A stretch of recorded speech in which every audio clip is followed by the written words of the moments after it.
The envelope was so thin I could see its crease under the lights.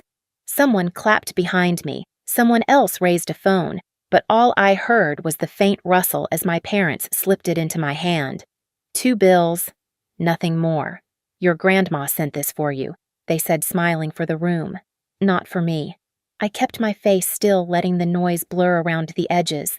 The cake, the lights, the people, it all felt staged. What none of them knew was that this envelope wasn't the real gift. The real one was coming, and it would ruin the night. I learned early that some people in a family glow under every light, and some disappear even when they're standing in the same room.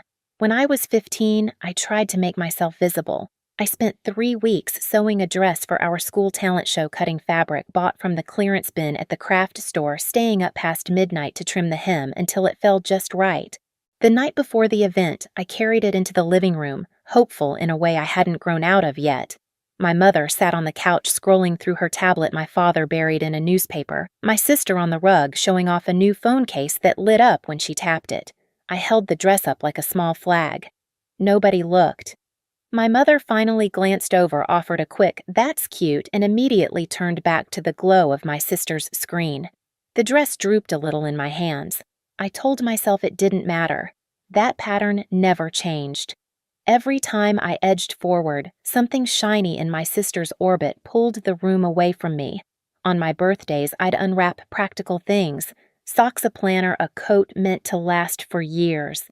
My sister would tear through boxes of earrings, handbags, perfumes, the kinds of things my parents said were fun for a girl her age.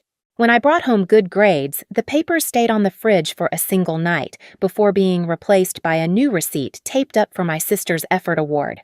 When my father needed someone to stay home with a sick relative, it was always me. When my sister wanted to skip a shift or drop a class, it was always excused. And then there was the money. My grandmother Eleanor lived 3 hours away in St. Louis. She sent cards often. They arrived in pale envelopes with her looping handwriting, always smelling faintly of lavender. I used to get excited when I saw them in the mailbox, thinking maybe she'd tucked in a few dollars or a note just for me. But my mother always opened them first. She'd stand at the kitchen sink, tear them neatly, slide the contents into her hand, and call it family support. A day later, my sister had new boots or a pair of earrings. Whenever I asked if Grandma ever sent anything for me, specifically, my father would tighten his jaw and say, "Don't question us, Joy. We know what's best." Little by little, I learned to stop asking. I started putting everything I felt into the margins of my sketchbook lines, silhouettes, outfits I imagined wearing on a life I didn't have yet.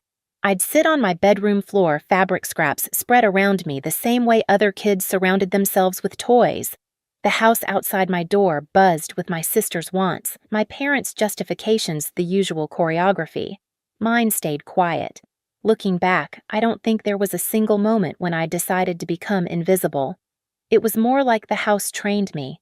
Every small dismissal, every turned head, every envelope that never reached my hands, they folded me into the background until silence felt like the safest place to stand. That was the day I learned my place in this family, and it was a place that would follow me for years. The weeks after graduation felt strangely bright on the surface. My parents hosted small dinners, played cheerful music in the mornings, acted lighter than I'd seen them in years, but the brightness had edges, sharp ones. My mother came home one afternoon wearing a necklace I had never seen before, thin gold catching the kitchen light. She touched it like it was nothing. "A little extra support from your grandma," she said, brushing past me to reach the spice cabinet. The same phrase appeared again 2 days later when she wore emerald earrings that matched nothing she owned. My father picked up the pattern too. He started mentioning a spa downtown, talking about weekly appointments like they were prescriptions. "It helps me unwind," he'd say, dropping his keys on the table, the gleam of a new watch sliding into view as if by accident. None of it fit our life. None of it fit the tight budget speeches I'd grown up hearing. Lila, of course, leaned into the glow. She walked into the kitchen one evening with a designer handbag hooked over her wrist, the logo catching the overhead light. "Isn't it gorgeous?" she said, flipping her hair before pulling out a smartphone so new it still had the protective film on. I asked her how she could afford it. She laughed softly, the kind of laugh meant to dismiss, not amuse. Mind your own business, Joy. I tried to. I really did. But it got harder when the house itself started slipping. A box from a delivery company sat half open in the hallway, another piece of jewelry for my mother.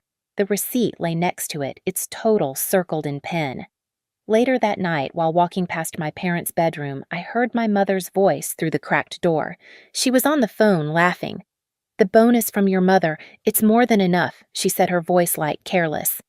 I stopped in the hallway, one foot in the sliver of light, the other in the dark. I didn't push the door. I didn't ask what she meant. I just stood there, absorbing the pieces, forcing them into a shape I wasn't ready to name. The next morning, my mother complained about bills while fastening her new bracelet. She said we're all making sacrifices and looked directly at me. I stirred my coffee. The spoon slowed, stopped, then moved again. I didn't say a word. I just smiled. The morning after my mother's comment, I walked to work earlier than usual. The air was cool, the kind that sits on your skin before the sun settles. At the fabric shop, I unlocked the door, stepped into the familiar chemical scent of dye and cotton, and told myself to focus on bolts of fabric, not the numbers circling my head. Still, every time I cut a length of muslin or refolded a stack of patterns, flashes of new jewelry handbags and spa memberships slipped in like unwanted threads. Something was off. Something was wrong. And pretending not to see it felt suddenly impossible. Maya noticed before I said anything. During our usual coffee break, she slid into the seat across from me at the cafe, her hair pulled into a loose bun, name tag still clipped crooked to her shirt from her bookstore shift. "You look like you haven't slept," she said, stirring sugar into her drink without taking her eyes off me. I shrugged, tracing the rim of my cup. The house feels different. Different how I hesitated. Words like stolen money and suspicious spending felt too heavy to speak out loud. They're buying things that don't make sense. Spa appointments, jewelry, bags, phones. Stuff we have never afforded. Stuff we shouldn't afford. Maya leaned forward. "Where is the money coming from?" The question landed in the center of my chest. I looked out the window, watched the city move around us, buses pulling in people crossing streets, the steady rhythm of a world that made more sense than the one inside my house. "I don't know," I said, "but I think I need to pay attention." "Joy," she said, voice low but firm, "you've ignored things your whole life. Maybe it's time you start watching." So I did. That week, I turned into a quiet accountant of other people's purchases. At home, I noted the small developments, the bracelet my mother wore, though she never owned jewelry before the watch.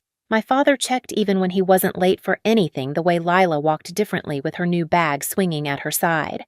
They didn't notice me watching. They never really had.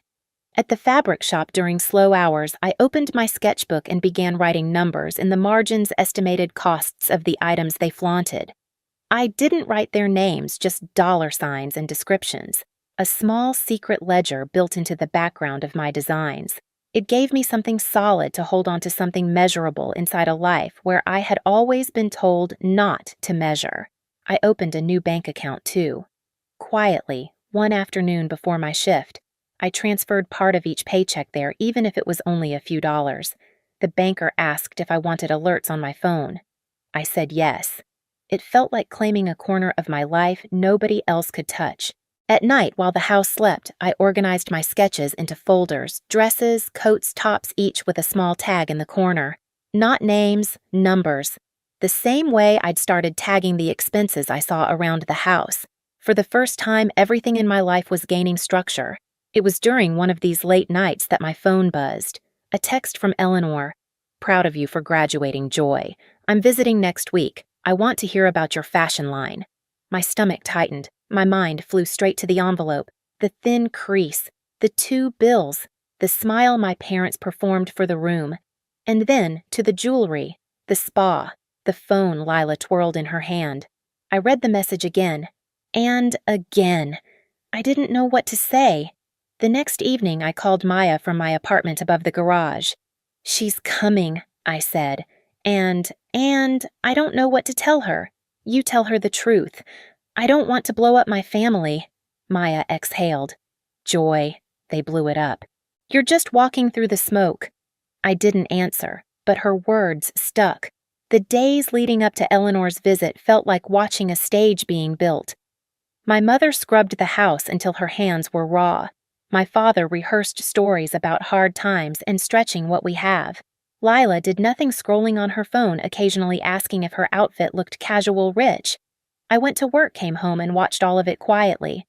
The house didn't feel like a home, it felt like a set. And I felt strangely detached from the roles everyone expected us to play. On the day Eleanor arrived, the air smelled like roasted chicken and polished wood.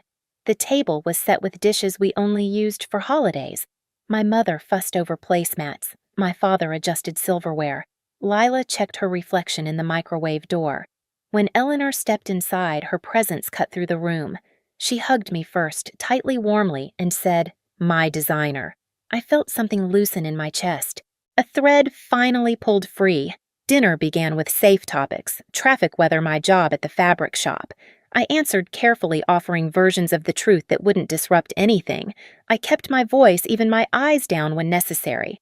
But every time Eleanor asked about my fashion line, about progress, about plans, something thudded inside me. The sketches, the late nights, the envelope, the number I'd seen in my mother's hand when she circled a receipt, my own name missing from anything Grandma had supposedly sent. For most of my life, I'd protected my parents from the truth. I had thought silence was loyalty. I had thought keeping the peace was my duty. But that night, as I watched Eleanor's eyes soften whenever she spoke to me, a quiet decision formed. A line I hadn't drawn before. If she asked directly about the money, if she said the number out loud, I wouldn't lie to her. Not this time. Not anymore. Dinner was almost finished when it happened. The kind of moment that doesn't arrive with warning, just a small shift, a change in breathing, a pause between clinks of silverware. Eleanor set her fork down the metal, touching the plate with a soft, decisive sound. She looked at me, not at the table, not at the food, but straight at me. "So, Joy," she said quietly, "did the 18,000 I sent help your fashion line?" The room froze. My mother's hand stopped mid-air, fingers tightening around her napkin. My father's glass lowered an inch, his eyes flicking to my mother as if she might answer for me. Lila's smile fell, her phone sliding slightly in her palm. I felt every heartbeat in my throat. For a second, I could hear nothing. No conversation from the neighboring house, no hum of the refrigerator, just the weight of her question hanging above the table. The number pulsed in the air like a siren no one could shut off. I thought of the envelope on my graduation day. 2 bills, nothing more. I thought of the necklace, the earrings, the spa appointments, the handbag swinging from Lila's wrist, all the unexplained luxuries, all the quiet explanations I'd swallowed. I lifted my eyes. "I only got 200, I said. 4 words, quiet, plain. But when they landed, the entire room changed shape. Eleanor's face shifted instantly, warmth draining, steadiness sharpening. She didn't shout, she didn't gasp. Her expression simply hardened, like something inside her snapped into place. She turned to my parents with a calmness that felt more dangerous than any raised voice. Where she asked, "Is the rest of the money?" My mother blinked rapidly, color rising in her cheeks. We used it for family needs," she whispered. What needs Eleanor's tone never rose. It didn't have to. My father cleared his throat. "It's complicated, Mildred. Things were tight. We handled it the best we could." Eleanor didn't look away. "I sent that money for Joy. I wrote it in every note, for her designs, for her future." Silence thickened. My mother's napkin twisted into a rope. My father stared at the table. Lila shrank into her chair, her new phone glinting beside her like a guilty witness. Then, in a single breath, the truth cracked open. My mother whispered, "We spent it. On things. For the house. For Lila. For us." The words hung there limp and ugly. Eleanor inhaled slowly. "Then hear me clearly," she said. "There will be no more support. Not a dollar. Not a visit. Not a favor." She turned back to me, and her eyes softened just slightly. "From now on, anything meant for you comes directly to you. No middle hands. My parents sat hollow, the performance stripped away. Lila clutched her phone as if it could shield her. Later on the porch, with the night air drifting in, Eleanor told me about the years of checks, the amounts, the intentions she thought were honored. And then, she said the words that cut through all the noise I'd lived in. "You're coming to work with me. You'll learn the studio. And my apartment in Springfield, it's yours now." I didn't speak at first. The porch light flickered. Somewhere inside a door shut softly. Then I exhaled a slow, steady breath I felt all the way to my bones. "I'll do it," I said. The week after that dinner moved quietly, like the house was trying not to disturb itself. I packed my things one drawer at a time, folding clothes I'd worn for years, sliding sketchbooks into a suitcase that suddenly felt too small for everything I'd held back. Bills began stacking on the kitchen counter, unopened envelopes with red print showing through thin paper. My father avoided the living room. My mother cried in short, trembling bursts. Lila stayed mostly in her room, her phone lighting the doorway each time she checked it. On the morning I left, the house felt colder than usual. My suitcase stood upright by the door, the zipper drawn tight. My mother pleaded first, her voice cracking around the words. My father tried to frame everything as a misunderstanding. Lila said she didn't know the money was meant for me. Maybe that was true. Maybe it wasn't. Either way, it no longer mattered. I didn't raise my voice. I didn't explain myself. I just said, "You took what was meant for my future and spent it on yourselves. I can't trust you anymore." Then I opened the door and stepped out, the sound of it closing behind me, softer than I expected. The apartment Eleanor gave me was small but bright. Morning light spilled across the floor, warming the blank walls, making the empty space feel like possibility instead of lack. I made coffee, sat at a small table by the window, and opened a fresh sketchbook. For the first time, the page didn't feel like escape, it felt like direction. At the studio in St. Louis, fabric hissed under steam scissors, clicked machines hummed. I blended into the rhythm easily, as if the noise knew me. And somewhere inside that quiet shift, I realized I finally belonged to myself. In the weeks that followed, I learned that silence can remake a life. Not the kind I grew up with, the kind that swallowed me whole, but the kind that opens a door and leaves it wide for light to enter. Each morning in that small apartment, the sun hit the same spot on the table where I kept my newest sketches, and for the first time, I didn't feel the need to hide anything. Boundaries aren't walls. They're the place you stand when you finally decide what your life is worth. If this story echoes yours, let it remind you your future belongs in your own hands.